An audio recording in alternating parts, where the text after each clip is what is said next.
Natasha. And this is Real Talk. Today on Real Talk, we will be continuing our segment on Black History Month. Yes. We love Black history. We do. Power to the people. Year round, though. Right. So I wanted to start off by letting you know that the current population of Blacks and African American makes up 46.9 million. That's a lot of Black people. 46.9 million per the U.S. Census and Bureau reports. So that makes us like not the minority no more. Right. I feel like we're not, but we haven't looked up specific numbers, so don't quote us on that, all right? Also, 89.4% of African Americans ages 25 and older have a high school diploma or higher since the year of 2020. That's good. Yeah. Keep educating yourself. Black people, ain't nothing wrong with learning. Right. Yeah. Knowledge is power. That's right.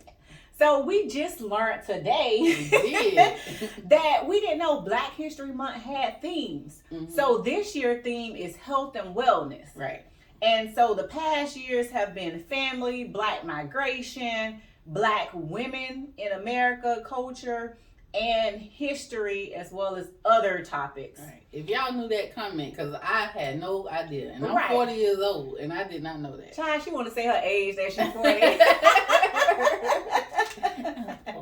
Right. So, y'all, please let us know if you knew this. Did y'all know that Black History Month had themes? And we used to celebrate Black history in school.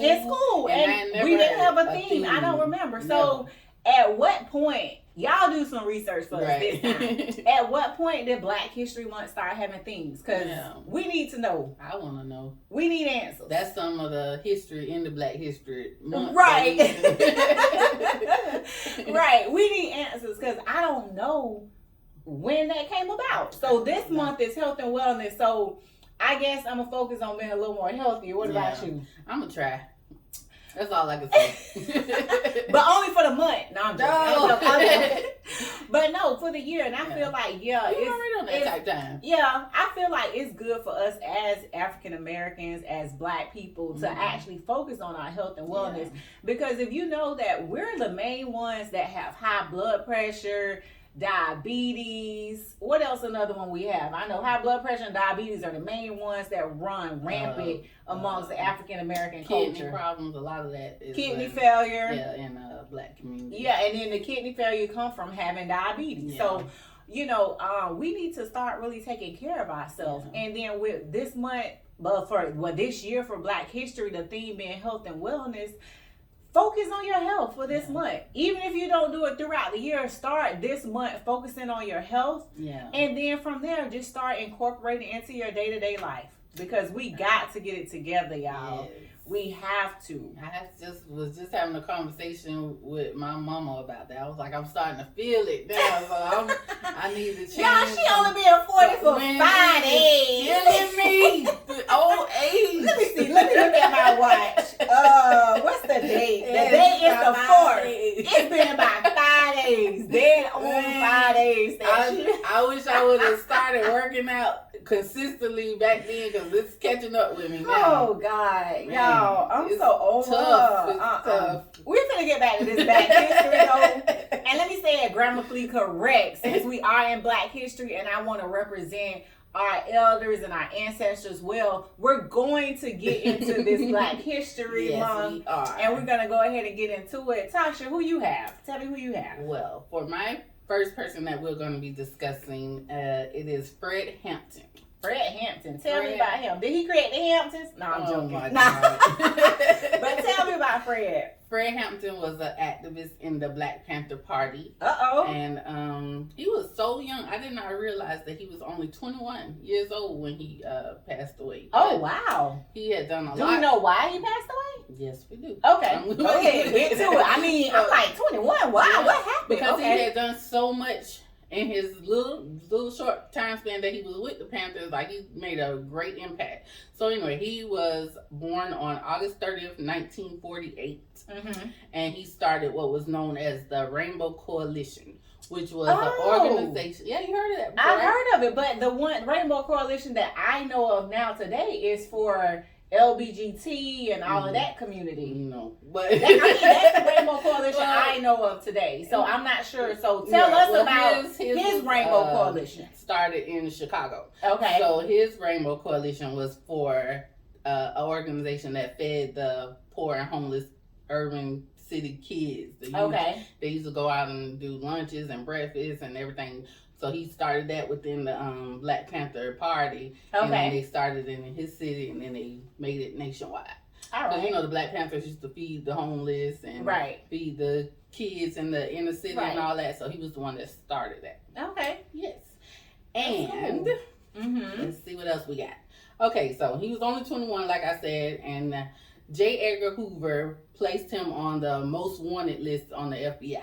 So it kind of made him seem like he was a bad person, but J. Edgar Hoover hated everybody that was black. So, so they kind of... Sounds about right.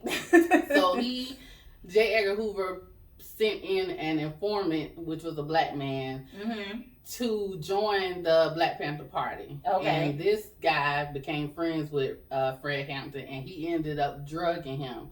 And then J. Edgar Hoover ordered the raid, and then they killed him. Oh, wow. Because he was drugged and he couldn't get up. Okay. His fiance was in the bed with him, and she was pregnant 8 months, but did they kill her? No. Okay, so he does have a child. Yes, his son is now still a member of the Black Panther Party, but they call it the Black Panther Club now. It's not the party anymore. Okay.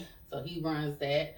And hold on, I'm sorry. So do we know why they changed it from party to club, or? I'm not 100% sure, but I think it's because of the name, the rights to the name or whatever, or something like that. That makes sense. So from back in that time, they just changed it, but it's still the same message, still the same, same goals. So yeah, he was only 21, like I said, when he was assassinated. That's what I like to say, because he wasn't just killed by anybody. They sent them there to do that. So yeah. And that was on December 4th, 1969. But they made a movie about his life also. Really? Judas and the Black Messiah. I heard that. I heard of that. Yeah. So, I didn't watch it. It's a really, really good movie. Because I think it's on Netflix. Here you go with Netflix. Remember I told you start advertising for Netflix? I'm sorry. No, I was just joking. But they made. We are not affiliated with Netflix. We are not partnering with them. But I just watch a lot of things on Netflix. So, Netflix, go ahead and give us a sponsor. Okay. There we go. Right now. But yeah, they have a movie about him. That was a really good movie because I learned a lot of details through the movie that I didn't know about him as well. But I always kind of read up on the Black Panther Party, but I didn't realize that he was that young. Right. So that is my little tidbit about Fred Hampton. If you don't know about him, look him up because he did so many positive.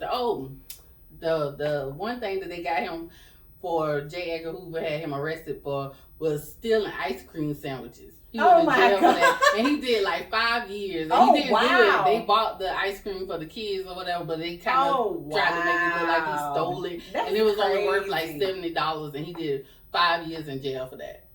What, couldn't we just pay the $70 or restitution? He wanted, you don't even understand how much hatred he had for him. He was just out to get all of them, actually, the Black Panther Party. But that's sad. Yeah, so watch the movie. It's a lot of details in that too. It was well done, and I liked it. But he was a good dude, though. He was really young and trying to do a lot of positive things for his community and the nation, and they just thought of him as evil for trying to do good for black people. So I just thought that was kind of strange. That was the way of the world back then. But look him up. Look at that movie. So yes, Sharetta, who do you have? So I have Miss Henrietta Lacks. Yes. And she is a great, great woman. I don't know much about her. Mainly, we only know about her sales. Yeah. We don't know a lot about her history or anything like that. Okay, we just know what happened. Why you said we know about her sales. Okay, I'm going to get more in depth into that. Okay. So, Miss Henrietta Lacks, she went into the hospital in 1951. Mm-hmm. She went to Johns Hopkins because she was having vaginal bleeding. Mm-hmm. And back then, Johns Hopkins was one of the few hospitals that actually assisted African Americans that were considered poor at that time. So she went in, and then they ended up doing some tests on her to find out what was going on. found out that she had a large malignant tumor on her cervix. Oh, wow. Which it ended up being cancer. Yes. So it ended up being cancer. So what they did is sample her cells by doing a biopsy. So to their surprise, when they did the biopsy on her, most cells die quickly after you do the biopsy on them, and they die quickly.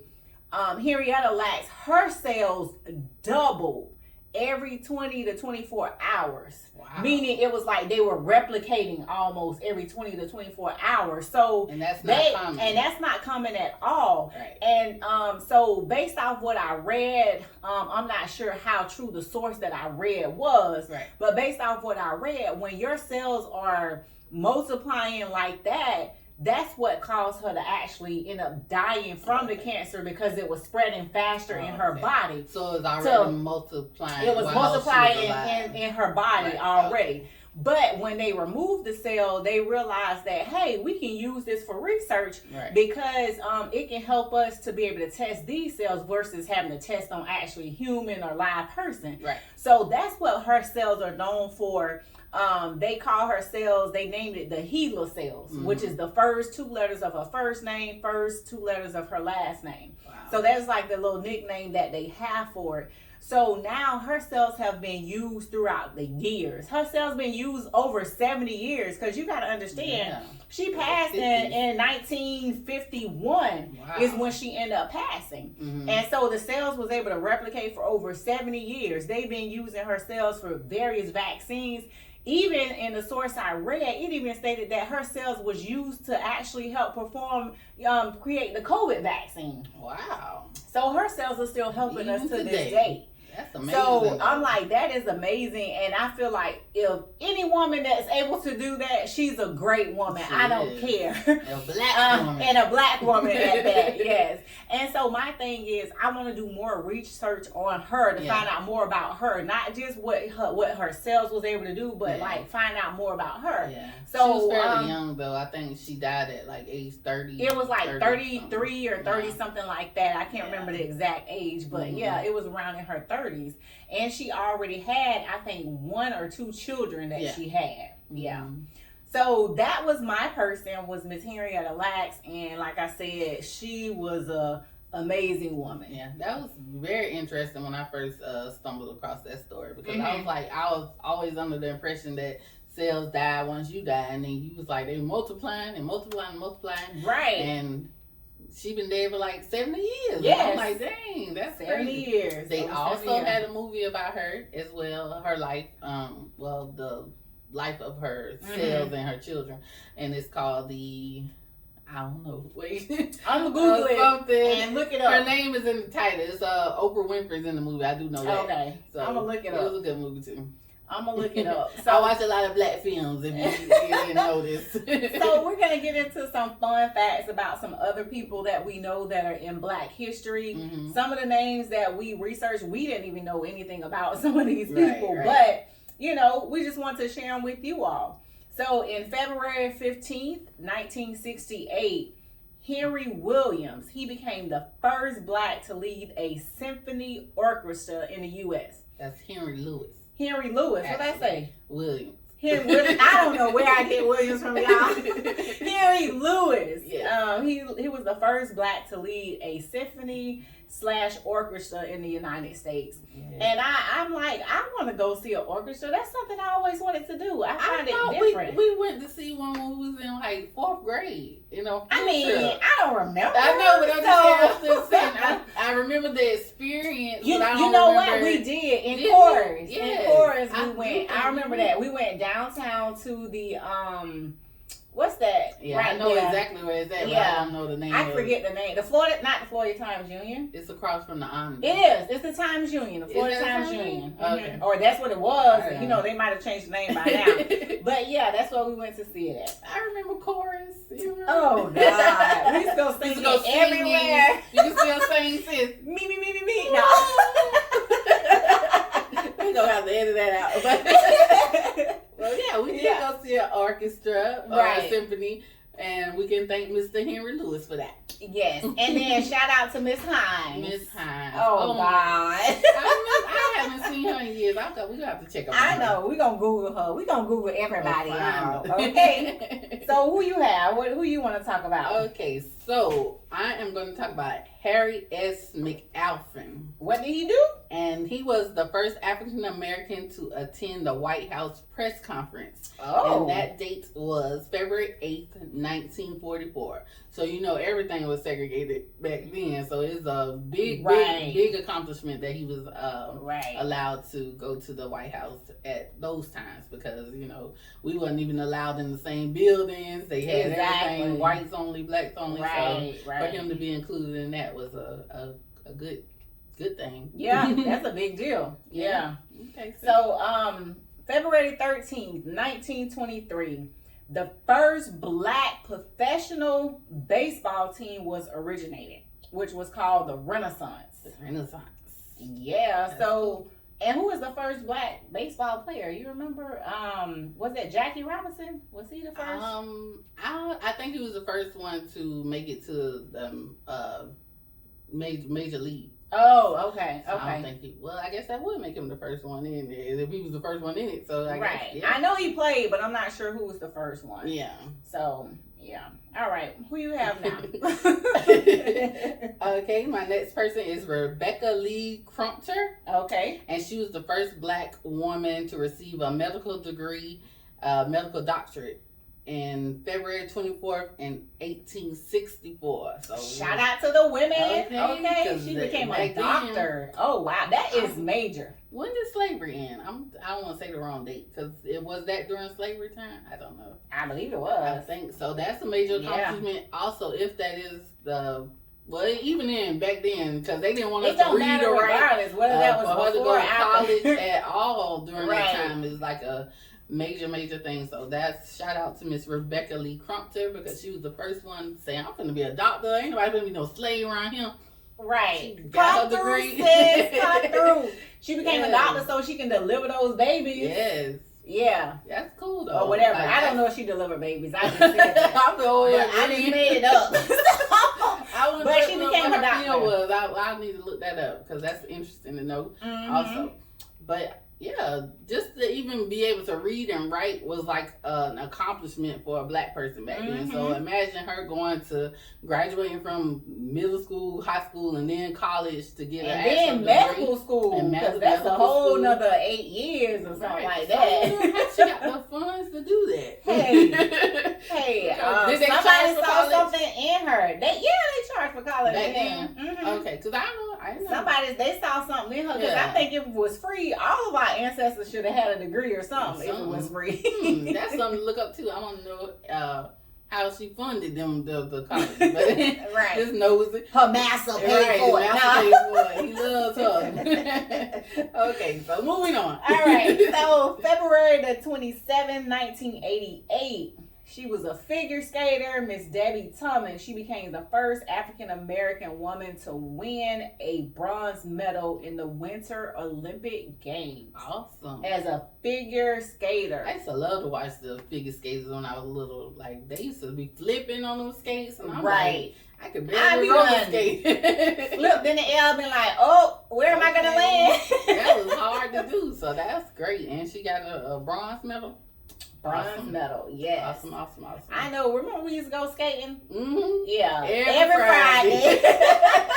And sometimes Saturday. Yes. It was like we was in a club at the skating place. We was little then. That was right. Middle down there, not even middle school. We was like it was still elementary to middle school. And I'm like, man, every weekend we was up in there like. That was our club back then. For real. Because they had the little actual skating room and the little dancing room where the DJ was. Man, you couldn't tell us nothing. Every Friday. Good times. Yes. Speaking of figure skater, I can't even stand up on my skates. My legs like noodles now. Oh, God. Dang, I used to be good once upon a time. Yeah, but it's like when it comes to the Black history, I really enjoy doing research on this and gathering information, learning stuff about people that we had no clue who they were, what they done. Right. Because these are people out of our normal people that we talk about during the Black History Month. just keep in mind that we need to start making sure we know every year, hey, what's the theme for Black History I can't Month? believe I never knew it was a theme. I never knew either, so I'm gonna be ready. I'm gonna be Googling it. Like, hey, what's the theme for 2023? I want to know. So that way we can know what the theme is. Because I guess when they do have their theme, what you're supposed to do? Like, it's health and wellness, so you just, I guess, try to focus around health and wellness during no that month. Motivate that, I do. guess. Right. Okay. I guess it's not nothing particular, just like focus more so on your health and wellness during that month. I don't know. Easy. Said and done. Right. But it can be done. It can be done. But like I said, you guys, in the last show I mentioned that our last show for the month of February, which is going to be February the 28th, we're doing it on people that local or someone in general or in person that has done something for the Black community, or that you feel is actually making movement throughout the African American culture. So we want to acknowledge them during this time of Black History Month. Yeah. So, like I said, DM us, drop comments below, let us know if you know anybody, or if you want to shout them out, or tell us what they're doing in the community to make to make things happen for us. Just let us know. Yeah, it's always good to acknowledge people while they're doing what they're doing. They might not be doing it for clout or acknowledgement, but it's always good to recognize people who are doing good, because why not? Exactly. And like I say, hey, give me my roses while I'm here. Don't wait them gone and say, oh, she did this, she advocated for the community, yada yada yada. I don't know that. I'm gone. Tell me now. You're doing a good job, sis. I appreciate what you're doing in the community. You're a great person. Thank you very much. So yes, make sure y'all tell us somebody. Don't just be scared to comment or DM us. Let us know, because we really want that. Let people know about other people that are doing stuff locally, or people that you know personally. Exactly. All right. What else you got to add? Anything else? That sums it up for this one. All right, you guys. As always, until next time. Peace.